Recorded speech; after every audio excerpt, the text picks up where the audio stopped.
Hello student, class 12th में bio syllabus में आपने 3 चैप्टर पहले कंप्लीट कर लिए थे। 4th चैप्टर आपका चल रहा है जनरल स्वास्थ्य रिप्रोडक्टिव हेल्थ, जिसमें थोड़ा सा आपने पढ़ लिया था। तो आज हम जनसंख्या का टॉपिक पढ़ते हैं। भारत की जनसंख्या। भारत की आबादी 1921 के बाद तीव्र गति से बढ़ रही है, क्योंकि ये 1 करोड़ 60 लाख की दर से बढ़ रही है। भारत में जनसंख्या की वृद्धि ऑस्ट्रेलिया के करीब करीब समान है, यद्यपि भारत का क्षेत्रफल ऑस्ट्रेलिया से आधे से भी कम है।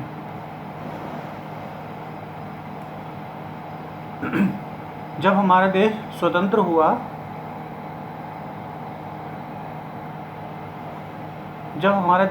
हुआ तो उस समय जनसंख्या 34 करोड़ थी। 2001 में ये 100 करोड़ से भी पार हो चुकी है। 11 मई 2000 को आस्था नामक की कन्या की सफदरजंग अस्पताल में अंजना अरोड़ा ने जन्म देकर ये आंकड़ा पार कर लिया। ये भी पढ़ लिया था बच्चों।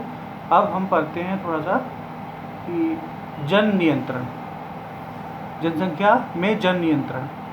आज समय की पुकारे जनसंख्या विस्फोट को नियंत्रित करने के लिए जन नियंत्रण के कुछ उपाय किए गए हैं। जनन क्षमता सीमित रखने अत्यंत आवश्यक है। इसके लिए प्रभावशाली सुरक्षित तरीके मान्य उपायों द्वारा जन नियंत्रण, बर्थ कंट्रोल और गर्भ निरोधक कॉन्ट्रासेप्टिंग प्रोसेस या कॉन्ट्रासेप्शन के द्वारा जाना जाता है। एक आदर्श गर्भ निरोधक ऐसा होना चाहिए जिसका कोई अनुषंगी प्रभाव, साइड इफेक्ट ना हो और कम से कम ये उपयोगकर्ता की कामेच्छा, प्रेरणा तथा मैथुन इच्छा से को प्रभावित ना करे।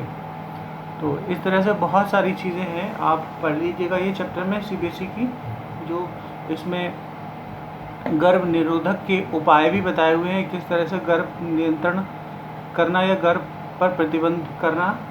उसके बाद निषेचन से बचाव, फर्टिलाइजेशन से प्रोटेक्ट करने के लिए उपाय बताए हुए हैं कि आप पढ़ लीजिएगा। उसके बाद रोपण से बचाव, प्रिवेंशन ऑफ इम्प्लेनेशन, ठीक है, इससे बचाव। इसमें बहुत सारे ये तरीके दिए हुए हैं, देख लीजिएगा बच्चों आप लोग, पॉपुलर हैं।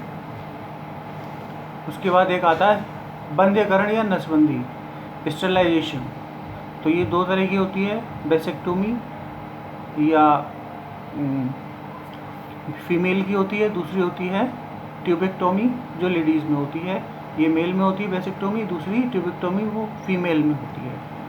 प्राकृतिक विधियाँ ये सब सामने है, किस तरह से होता है ये सब इस डायग्राम में बताया गया है, आप लोग समझ लीजिएगा। नेक्स्ट टॉपिक आता है बच्चों उल्वेधन। ये क्या होता है? अमीनोसेंटेस्ट परिवर्धन के दौरान भ्रूण माता के गर्भाशय के एमनियोटिक द्रव में डूबा रहता है। इस द्रव की कुछ बूंदें के परीक्षण से भ्रूण में होने वाली गुणसूत्रीय व्याधि का पता चल जाता है। यदि भ्रूण में जन्मजात अथवा असाध्य रोग है तो इसका बोध जन्म पूर्व परीक्षण से किया जा सकता है, जिसे उद्वेगन कहते हैं। ऐसे भ्रूण का टीएमटी परीक्षण करा देना सही कदम है, किंतु इस तकनीक का दुरुपयोग भ्रूण की लिंग पहचान के लिए भी किया जाता है, जो कि नितांत और गैर कानूनी है।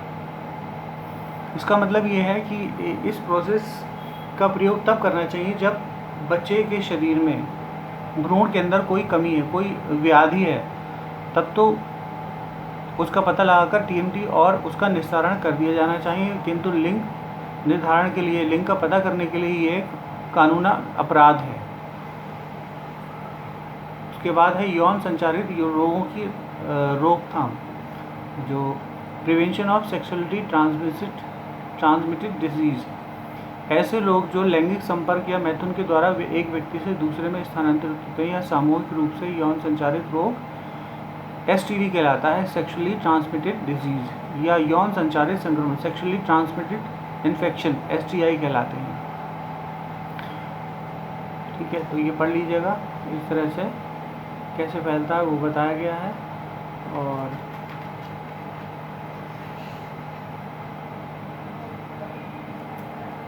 नेक्स्ट टाइम बच्चों पढ़ेंगे आगे कुछ। ओके बच्चों।